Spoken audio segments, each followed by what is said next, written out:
Day 7 of the American Cup saw the elimination bracket final matches between Wesley So versus Ray Robson and Alice Lee versus Begim Tokhirjonova. Hello folks, I'm International Master Kostya Kavutskiy, and I'll be recapping all of the action from the 2024 American Cup hosted here in St. Louis. Now, taking a look at the brackets going into today's round, Levon Aronian and Irina Krush have already qualified to the championship final after winning their respective champions brackets. And so they are getting a rest day today, waiting for the results of the matches that took place, where they will face the winner of So versus Robson and Lee versus Begim. With that, let's get into the games, as we had some absolutely fantastic clashes today. Starting with the match in the open section between So and Robson. This was, of course, a 4-game rapid match, which would go to a blitz playoff if tied after 4 games. And the funny thing happened in the first game. Wesley actually chooses the same exact line that Robson chose in his previous classical game from yesterday against Levon Aronian. And this game followed that Robson-Levon game for quite some time. Takes, bishop f4, queen d2, bishop c7 here, this funny maneuver that Ray also played, bishop to a5. And here was Ray's improvement over that previous game. Against Levon, Levon took on a5, and that game eventually ended up in a draw. Here, Ray plays the move g5. Of course, he had likely analyzed the game, and for the most part, Ray did not have any huge difficulties in this game. The players eventually reached this endgame with equal material, 2 bishops for black, slightly better structure for white. I think if anyone had maybe a small plus, it was Wesley here. But what ends up happening after bishop to d1, rook e7, bishop to b3, Ray was able to create enough counterplay on the queen side here with this construction, the a pawn and the bishop, and this forced Wesley to play rook takes b7, and after rook c8 hitting the c pawn, Wesley decided to kind of bail out here, sacrifice the exchange with taking twice on b3. The evaluation here is basically equal. Wesley trades rooks, which is perfectly fine, goes c4 and trades off the d pawn. And the players ended up in this endgame where basically neither side had any winning chances whatsoever. If anyone's playing for the win here, it would be black with the extra exchange, but just nothing to do against white's bishop and extra pawn. So this first game was drawn, taking us to game 2 with Robson having white. He decided to also play the e3 Nimzo, clearly something both players prepared for this match. And this game took a little bit of a different trajectory, with Ray getting a bit more of a fighting position here out of the opening after queen e2, b5, bishop a2, and now this very, very important advance e4, e5, giving white space on the king side. Now Wesley played this one quite well. Bishop takes f3, knight c6, going after the e5 pawn. This essentially forced Robson to sacrifice the pawn. But Robson did get some very, very serious initiative here in this position after bishop f4 and now queen to h5.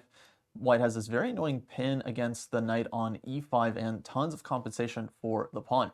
Bishop d4 was played, rook d1, and now rook f d8. This turned out to be a very, very serious mistake from Wesley, as this allows Ray to play the move rook d3. A very strong rook cliff. The rook is heading to the h3 square, taking advantage of this pin along the diagonal. So the right move for black here, I think, was something like queen to b6, for example, queen a7, getting out of the pin and not allowing this rook d3 resource.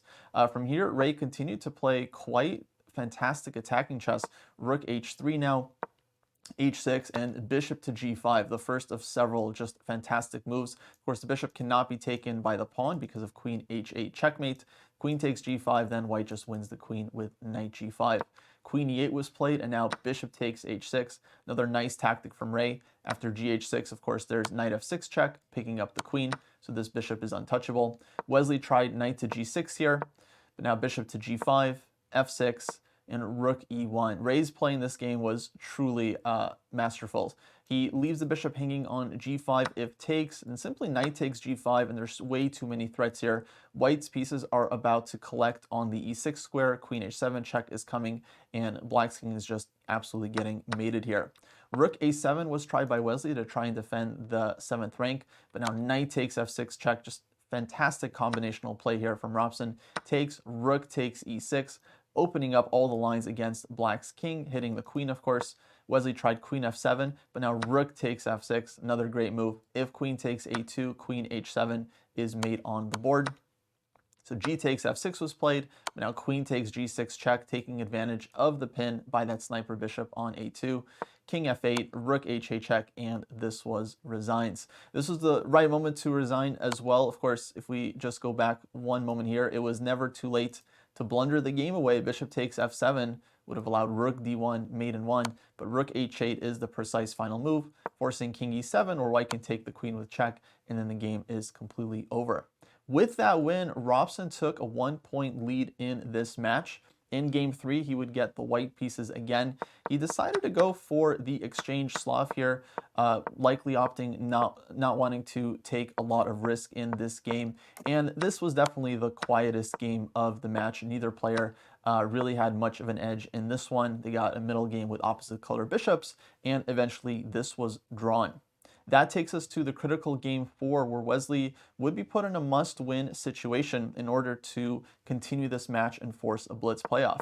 And he decided to go for a type of King's Indian attack setup here, d3, knight bd2, and ends up getting an advantage out of the opening when Robson makes a pretty serious mistake here. He goes knight to g4, allowing white to push e5, and now this pawn, of course, can't be taken because of issues along the diagonal.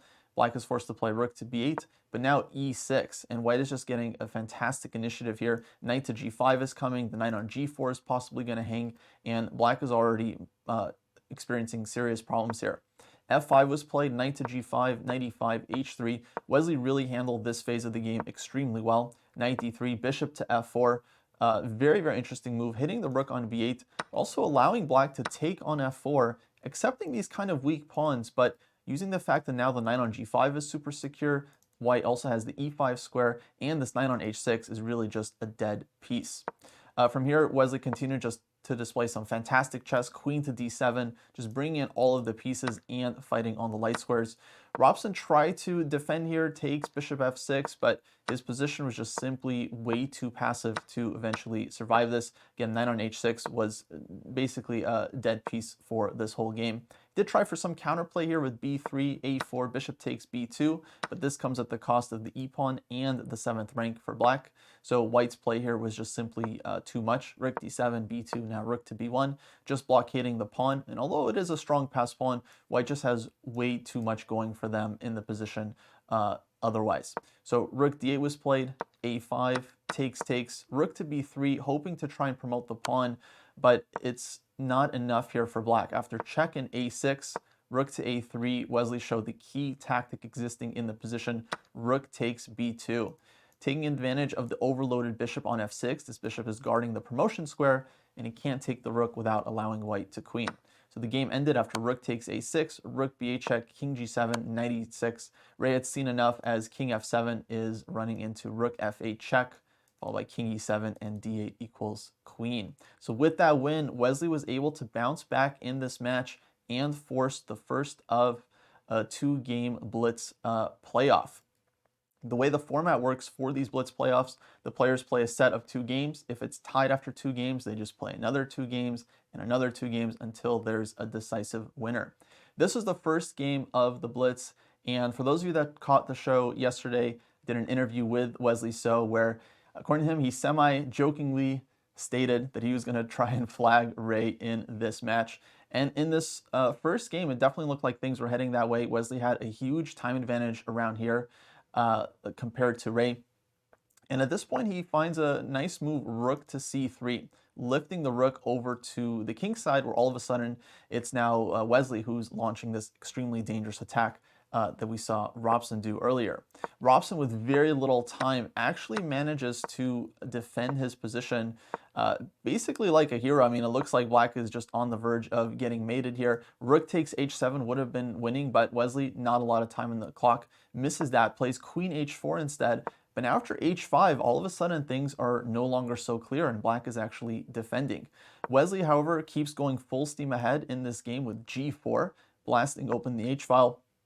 And this game just completely exploded. Both players here were actually down to just a couple of seconds each, playing on the 2-second increment. I would encourage the fans to go and watch the live replay of the show if you want to see this full game develop, because it was absolutely crazy. Bishop h6, Wesley just keeps attacking, but now Robson actually starts taking over on the board. G takes f5, Just a fantastic exchange sacrifice here, takes on g4. Objectively, this position is winning for black, but with not a lot of time on the clock, I mean, just a few seconds, of course, the position was just way too complicated for either player to play with any kind of accuracy. F4 here, using the rook on the g file, and yeah, just trying to pose as many problems for Ray. Again, both players here just completely in blitz mode. Queen to g6, queen h4, queen e4, played with just 1 second left basically, but allowing Wesley to take on e5, and now white is up the exchange. But the bigger problem is that black has lost a very, very serious defender. Queen g5 check is coming, and black is finally getting mated. So check was played, rook to g2, knight takes e5, queen g5 check, and rook f4. Wesley finished this game off fairly clinically, using his heavy pieces on the king side. Queen e3, queen h4 check, rook g takes g4, and now it's all over. If knight takes g4, then black is quickly getting mated here. Rook takes, just immediate. Knight g6, queen f6 check, king h7, and then rook takes g6 was the last move in the game. In this position, technically Ray flagged, but of course the game is over. After fg, there's all kinds of wins, but rook h4 check is the simplest. Actually, there's two wins: rook h4 check and queen takes f8. Both moves win completely on the spot. Going into the second game of the blitz, Ray would need to win this one to equalize the match and then force another 2-game blitz match. He got a bit of pressure in the endgame here. This once again came from a queen's gambit accepted that Wesley was playing in this match.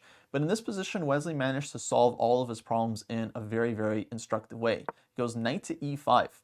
Now, at first glance is that if white takes this knight, the point is that black can go rook takes d2, rook takes d2, and now rook to c1 check, picking up the minor piece back and getting a completely equal endgame.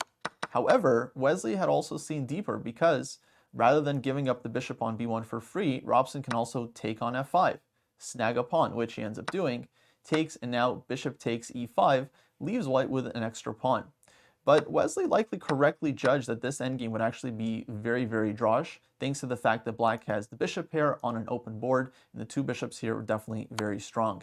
After check and king to e6, bishop d4, h5, knight b7, rook to c2. This ends up being a very, very practical decision by Wesley here to trade off the rooks, leaving the players in this kind of simplified endgame, bishop and knight against two bishops. But unfortunately for Ray, he just wasn't able to get his knight back into the game. If he plays knight to c5 at any point, then black will just snap that knight off, go into an endgame with opposite color bishops, and then hold that one very easily, even despite the extra pawn for white. And if white can't play knight c5 though, that means that the knight is kind of stuck. Ray, once again in huge time trouble, was just barely getting off the moves in time. Wesley finds a pretty sneaky idea here to push his pawn all the way down to h3, setting up this very nasty resource of bishop to b6 and bishop to g1. After knight b7, check, and king d2, Wesley was about to move his bishop, but then at the last second finds the brilliant resource bishop to g1. Only move to keep the game alive was king e2 here, but Robson, with seconds on this clock, played king takes c2. But now after bishop takes h2, black is actually winning this one. The threat is simply bishop to g1, followed by h2 and h1 equals queen. And white's two minor pieces here are just too far to stop this pawn. Robson was not able to get bishop b8 off in time. He ended up flagging in this game as well. But once again, at this point, the game was already over on the board and Wesley was winning.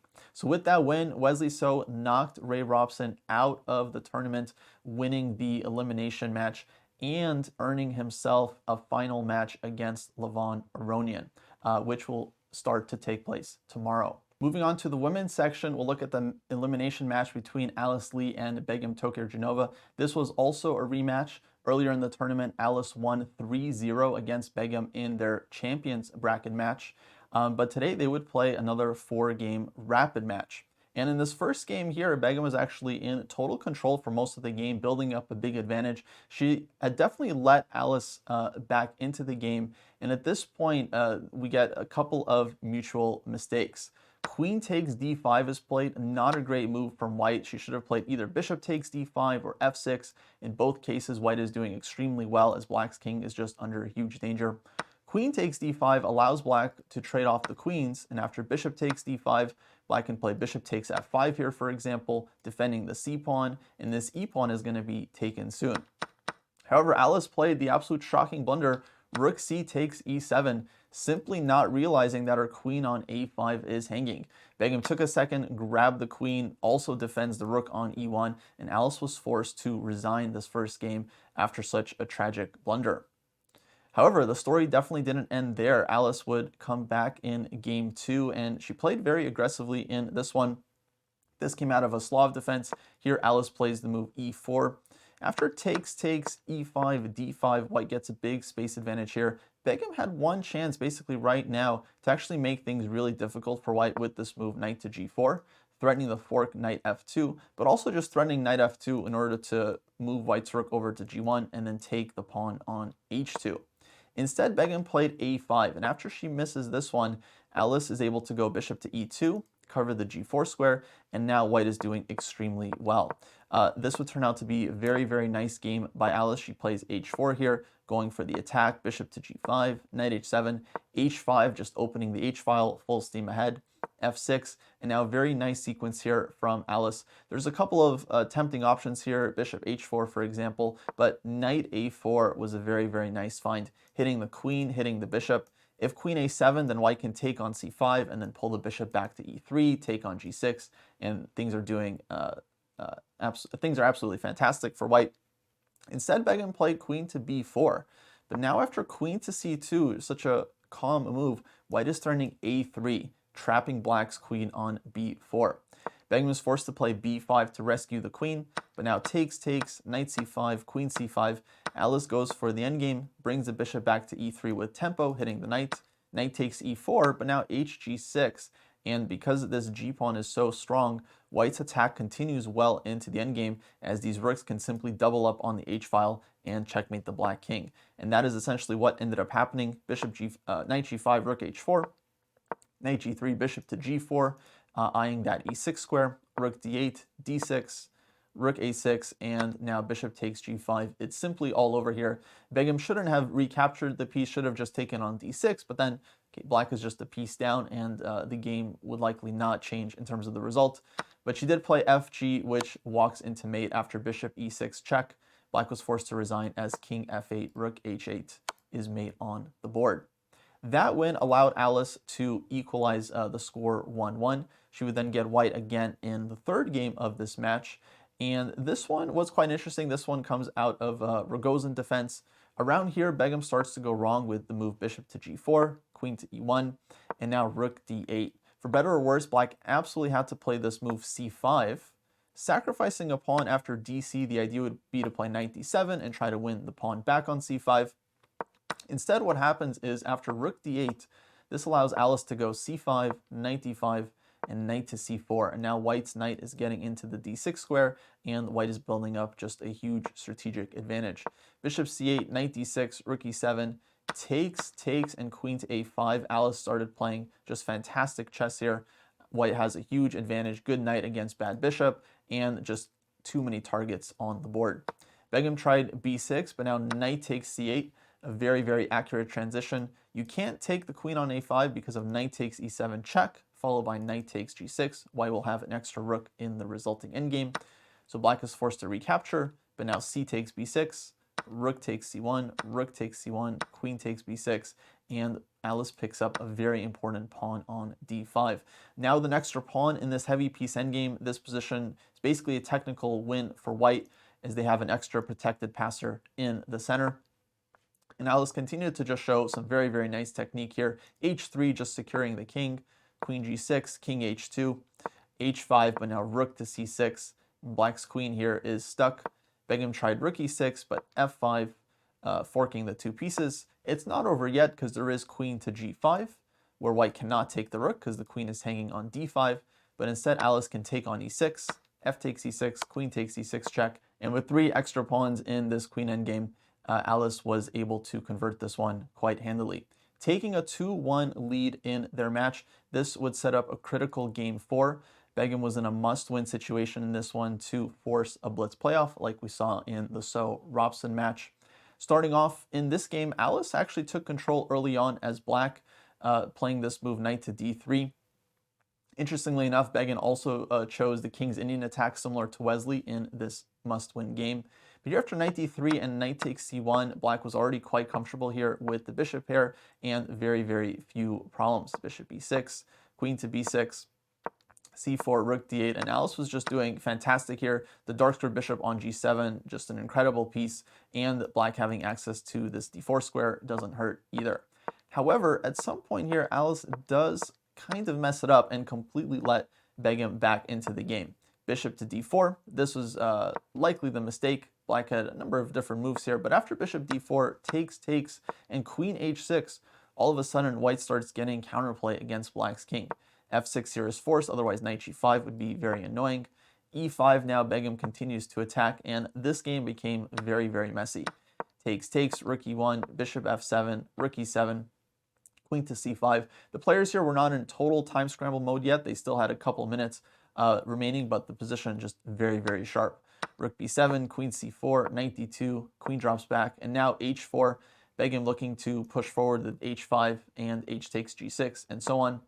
Knight c1, bringing the knight around a4, and now queen d5.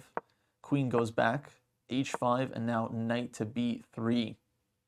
Here, Begim missed her one chance again to play bishop h3, where after queen to d5, the point here is that white would have this absolutely fantastic shot, knight to e4.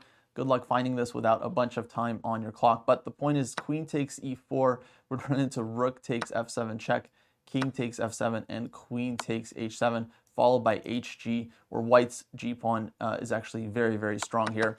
So this was her one kind of computer chance she had. She instead played hg, and now bishop to e4. Kind of similar idea, sacrificing the knight on d2 as she wants to take on g6 and play against Alice's king. But Alice was able to calculate very, very precisely here. She does play knight takes d2. If queen takes d2, then queen takes e4. The bishop is hanging, and this is over. So bishop takes g6 was, of course, the idea. Now black has only one move here, at which Alice finds knight f3 check. Begin played king to g2, and now knight to g5 here would already be good enough for black, defending the bishop on f7, defending the h7 square. Here black has an extra piece and is winning the game. You can also push the d-pawn here very, very soon. But Alice finds the much cleaner, in fact, knight h4 check. Just a fantastic resource. First point is that if g takes h4, queen g4 check will pick up the bishop on g6. The knight is also forking the bishop, so if white moves the king, the knight just takes on g6 directly. And finally, after queen takes h4, which was the game, bishop takes g6. Black is just up a piece here, and white doesn't have enough compensation for it. You can threaten queen h6, for example, and queen to g7 mate, but you're not in time. Queen e4, bishop e4 check, queen d5. The rook on b7 is just hanging.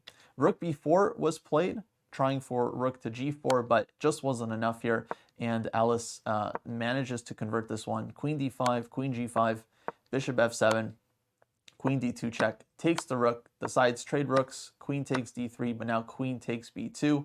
Black is left with her extra bishop, and now this a-pawn is simply unstoppable. Begin played a couple more moves, but soon resigned after g5 takes, queen f5, queen f6, and Alice completed the comeback and managed to win this match 3-1, eliminating Begim from the tournament and earning Alice a rematch against Irina in the championship final in the women's section. So coming up tomorrow in day 8, we'll see the start of the championship final between Levon Aronian and Wesley So, as well as Irina Krush against Alice Lee. The players will play a 4-game match, as we've seen in the champions bracket so far, with 2 classical games and 2 rapid games. The match will then continue the next day as well. And because Levon Aronian and Irina Krush are the championship winners, they won the champions bracket, that means Wesley So and Alice Lee will actually have to win 2 matches against them if they want to win this tournament. So first they'll have to win the champions bracket match. If they are able to do that, the players will then return for a final elimination 4-game rapid match. It's going to be a lot of exciting chess left in this tournament. I hope you folks continue to follow the tournament. This has been International Master Kostya Kavutskiy, and I'll be signing off. See you in the next one.